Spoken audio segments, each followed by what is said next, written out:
নমস্কাৰ বাইদেউসকল, ৰাজ্যৰ অংগনবাড়ী কৰ্মী আৰু সহায়িকাসকলৰ ৰাতিপুৱাৰ গুৰুত্বপূৰ্ণ খবৰলৈ আপোনালোক সকলোকে আন্তৰিক স্বাগতম জনাইছোঁ। বাইদেউসকল, ৰাজ্যৰ অংগনবাড়ী কৰ্মী আৰু সহায়িকাসকলৰ বাবে এটা অত্যন্ত গুৰুত্বপূৰ্ণ খবৰ আছে, যিটো খবৰ আমাৰ ৰাজ্যৰ প্ৰতিগৰাকী অংগনবাড়ী কৰ্মী আৰু সহায়িকাই জনাটো অত্যন্ত প্ৰয়োজন। গতিকে বাইদেউসকল, বলক আমি আগবাঢ়ি গৈ আজিৰ এই গুৰুত্বপূৰ্ণ খবৰটো জানি লওঁ। তাৰ আগতে আপোনালোকক এটা অনুগ্ৰহ কৰি লগৰ বান্ধৱীসকলক আজিৰ এই ভিডিঅ'টো শ্বেয়াৰ কৰি গুৰুত্বপূৰ্ণ খবৰটো জনাই দিব।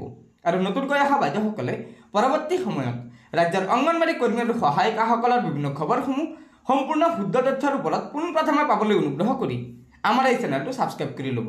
গতিকে বলক আমি আগবাঢ়ি যাওঁ। প্ৰথম কথাটোৱে ক'ম যে অংগনবাড়ী কৰ্মী সহায়িকা সন্থাৰ যি প্ৰতিবাদ, এয়া প্ৰতিবাদ ন্যায্য প্ৰতিবাদ আৰু এই প্ৰতিবাদ গণতান্ত্ৰিক প্ৰতিবাদ। এই প্ৰতিবাদে এটা কথাই প্ৰমাণ কৰিছে যে খেনক দেখি দুৱাৰ মৰা, খেনক দেখি ৰন্ধা বঢ়া চৰকাৰখনৰ এই ধৰণৰ নীতিয়ে স্পষ্ট কৰি দিছে যে সকলো শ্ৰেণীৰ মহিলাক, সমাজৰ সকলো স্তৰৰ মহিলাক সমানে চৰকাৰখনে সুবিধা দিব পৰা নাই আৰু সমানে চৰকাৰখনে অধিকাৰ দিব পৰা নাই। এই কথাই আজি প্ৰমাণ কৰিছে যে আজি কিমান দিন ধৰি একেৰাহে ইয়াত বহি তেওঁলোকে নিজৰ অধিকাৰৰ কাৰণে চিঞৰিব লগা আজি পৰিস্থিতিৰ সৃষ্টি হৈছে। আজি চাওক, যিখন চৰকাৰে কেইগৰাকীমান মহিলাক লাখপতি বনাব, কিন্তু আমাৰ এই অংগনবাড়ী কৰ্মী সহায়িকা বাইদেউসকল লাখপতি হ'ব নালাগে নেকি? তেওঁলোকৰ লাখপতি হোৱাৰ অধিকাৰ নাই নেকি? তেওঁলোকে কয় যে সবকা সাথ সবকা বিকাশ, মোদী চৰকাৰৰ এয়া তেওঁলোকৰ বাণী। তেওঁলোকে বাণী হিচাপে তেওঁলোকে প্ৰতিখন মিটিঙতে কয় যে সবকা সাথ, তেওঁলোকৰ সবকা বিকাশ, বেটি বচাও বেটি পঢ়াও, এনেকুৱা ধৰণৰ শ্লোগান তেওঁলোকে দিয়ে আৰু মানুহক যুগে যুগে আগুৱা ভাৰি আহিছে। আজি 10 বছৰ আগতে নৰেন্দ্ৰ মোদী ডাঙৰীয়াই যি কথা কৈছিল, সেই কথাষাৰ মানে সততে মিছা বুলি প্ৰমাণ হৈছে। এতিয়া চাওক, কালি আন্তৰ্জাতিক নাৰী দিৱস পাৰ হৈ গ'ল।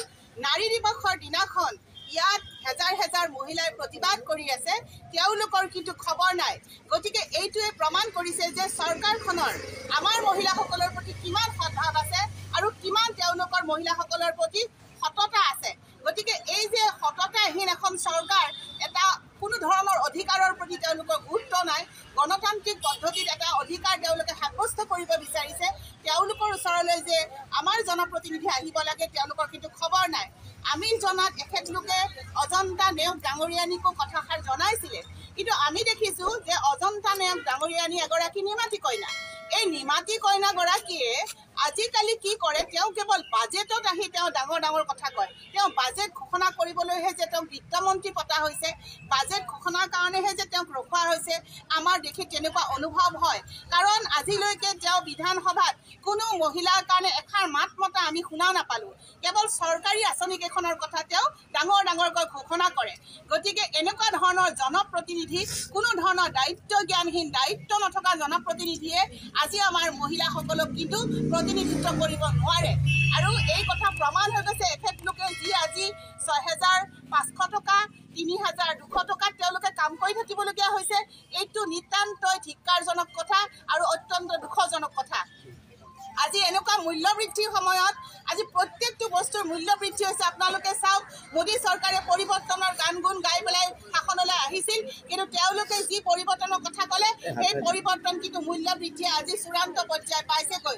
গতিকে কিছুমানক তেওঁলোকে সুবিধা দিছে, যিসকলে সুবিধা পাব লাগে তেওঁলোকে পাওক, কিন্তু এখেতলোকৰ সুবিধা পোৱাৰ অধিকাৰ নাই নেকি? আজি অংগনবাড়ী কৰ্মী সহায়িকাসকলে ইমান কষ্ট কৰি চৰকাৰী কাৰ্যসূচীত অংশগ্ৰহণ কৰে বুলি আমি জানিবলৈ পাইছোঁ।